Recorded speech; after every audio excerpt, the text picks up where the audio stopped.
Okay, so now that this is finally here, today's the day that I'm completing the episode 20 special on Prof's album, Pookie Baby.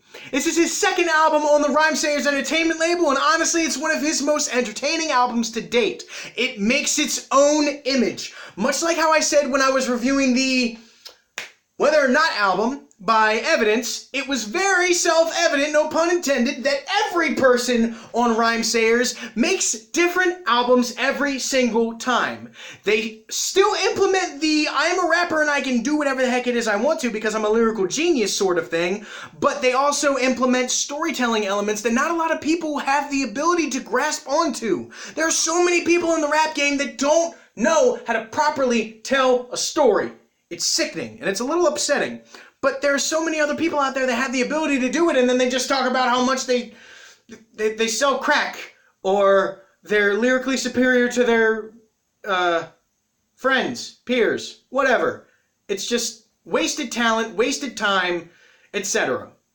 Prof definitely does not waste time. This album starts off with one of the most interesting beats that he's ever used, in my opinion, to the date of me listening to this and only his previous album.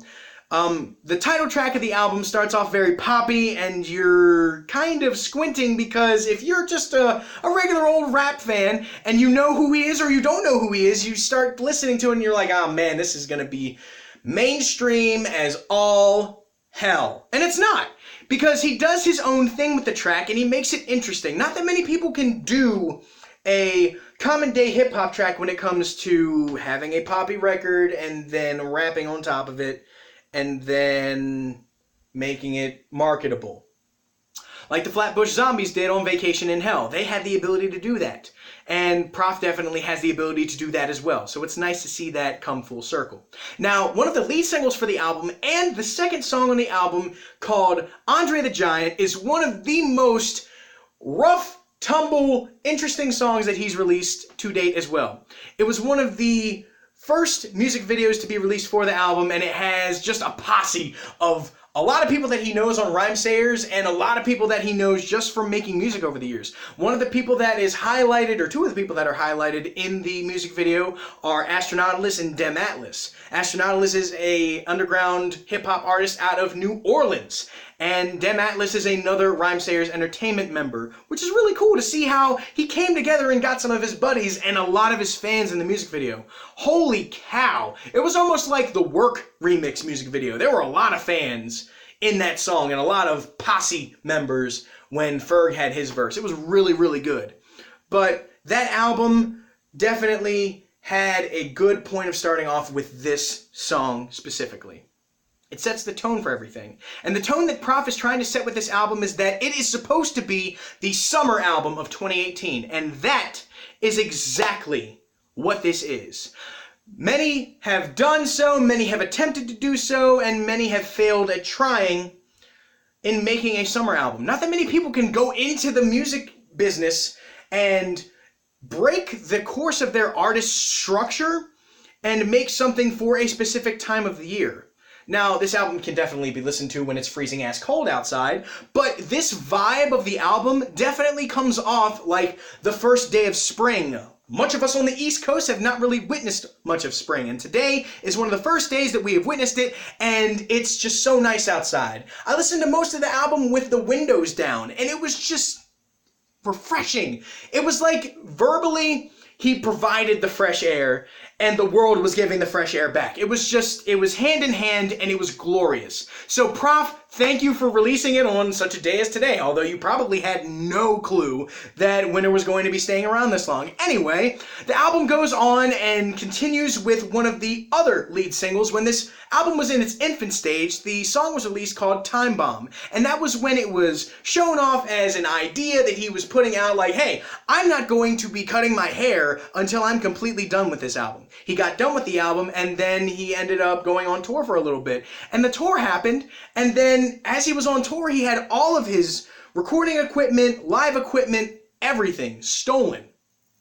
And they set up a GoFundMe page, and Pabst Blue Ribbon and a lot of Prof fans had donated money to him and I think the goal was like 15 grand. And instead of Prof holding off the shows, he even went to his next show and did a very minimal show, and everybody lost their minds because you don't see artists doing like that. When artists of big name end up either getting sick, which is understandable, but if they get sick or an unknown, undisclosed reason, or they don't have something, or something they request isn't there, they just don't perform. And that's just sad. Why would you have all those people pay the random amount of money that it would be, whether it's hundreds or tens or thousands of dollars, and just because you didn't get your one tiny thing of your yellow M&Ms in a weird floral container, you choose not to perform? That's sad and pathetic. Anyway, Prof did his thing, and he has finally released the album. I imagine if that wouldn't have happened, he would have released it a little bit earlier, but that's just in my mind. Anyway, this album goes on to show itself to be one of the most interesting rap albums this year, with one of the most comedic songs I've heard on a hip-hop album in a long time, called Send Nudes. Now, hearing the title, you probably know exactly what's going to happen, so I'm going to spare you the details. This song is very reminiscent of one song on his last album called I Had Sex in the 90s. That is one of the funniest songs I've heard from an artist to date. Send Nudes is definitely up there, but it's very Eminem-esque. He would make very funny songs, and now he doesn't do that a whole lot, and he also lost most of his artist's luster. It's not the same anymore. Oh God, what happened? Anyway, on with the review.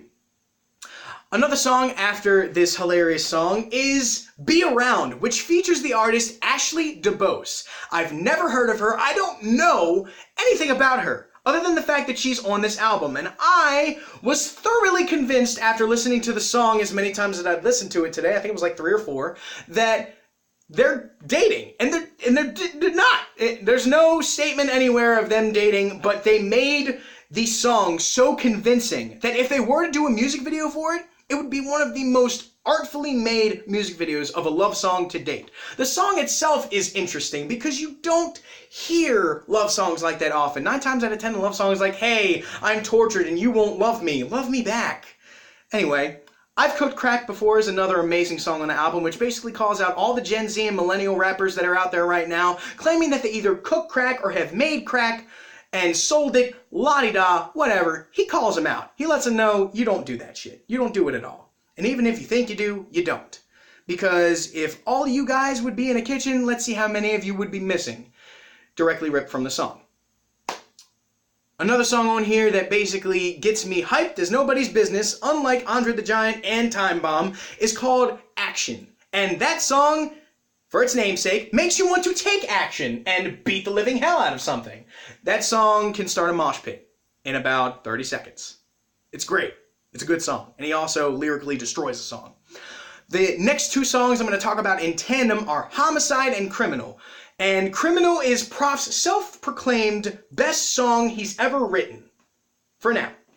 And be that as it may, I thought there was going to be a little bit more of the lyrical content involved with this song, but it's more or less Prof singing and putting his soul into the music, because there may be some things missing there, at least from a listener like myself, but I'm probably wrong, because he's trying to convey the message of making poor decisions and reflecting upon those decisions. So he said, last night I was a criminal. So, you know, you try and get into the eyes of the person he's creating with that song, and he lets you know of the things that he's done and how far he's willing to go to not do them again because of how bad he felt.